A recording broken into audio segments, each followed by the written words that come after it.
چې موږ دا په دغه کې په شوبره چوک کې دا دلته کې ډېر خشته هوټل دی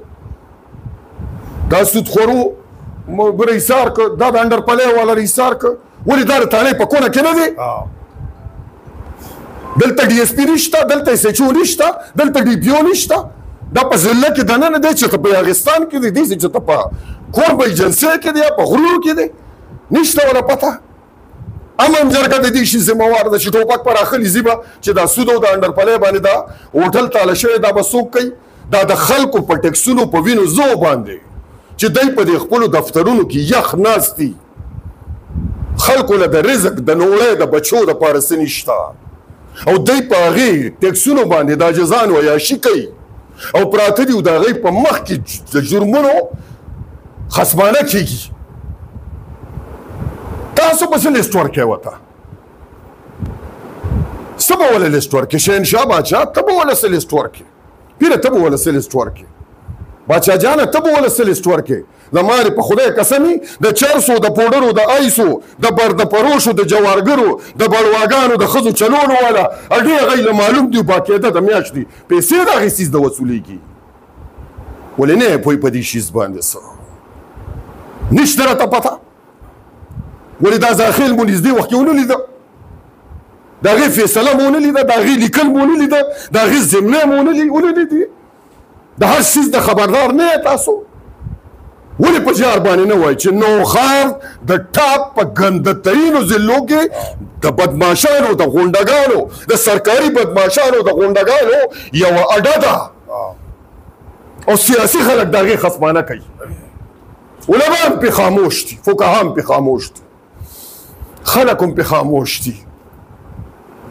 اسان کار دی افضل الجهاد د ټولو نه بهترین جهاد من قال کلمت حق عند سلطان جائر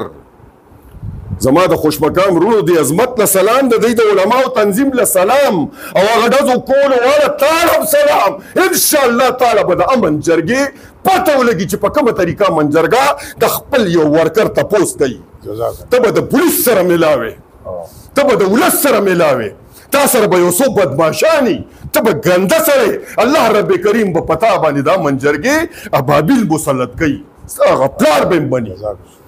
ته به څوک چې ته به راپاسې او ته به دا حرکت کې ستا تانیدار به پتا خاموشي ستا بیټ افسر به پتا خاموشي ستا د خصمانې کولو والا خلک هغه به پتا باندې خاموش وي زمونږ سینه 24 ګنټې ګولۍ له مخامخ ده ما سره هیڅ شی نه دی پاتې موږ چې په منبر او په محراب باندې کېنو نو د موسی علیه السلام د وختو د فرعون نه مور خور واغسته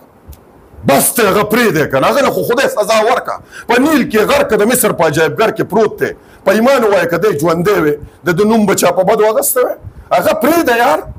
ستا په ټیمې کې دننه د ټیمو په حیثیت باندې مکمل سټاف هغه د فرعونانو ناست دی ستا په تاڼو کې پوره سټاف هغه د فرعونانو ناست دی ستا د ایسي په عدالت کې دننه سرعام بتا اخیستی شي راشه زما د تحصیل تپوس وکړه د شګو په درنګونو کې وګوره د سونې په کانونو کې وګوره راشه په جرایمو کې وګوره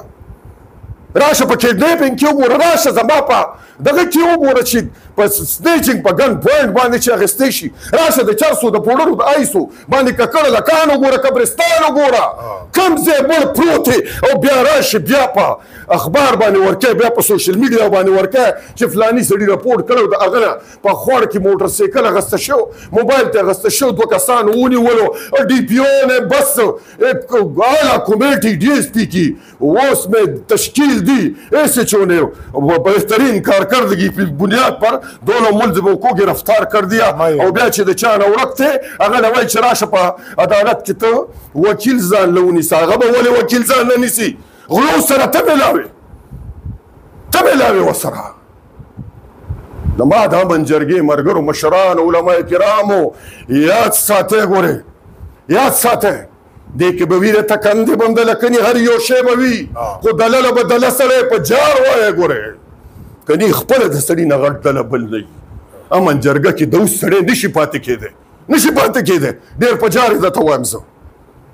زما عزتمندو یو شی یاد ساتئ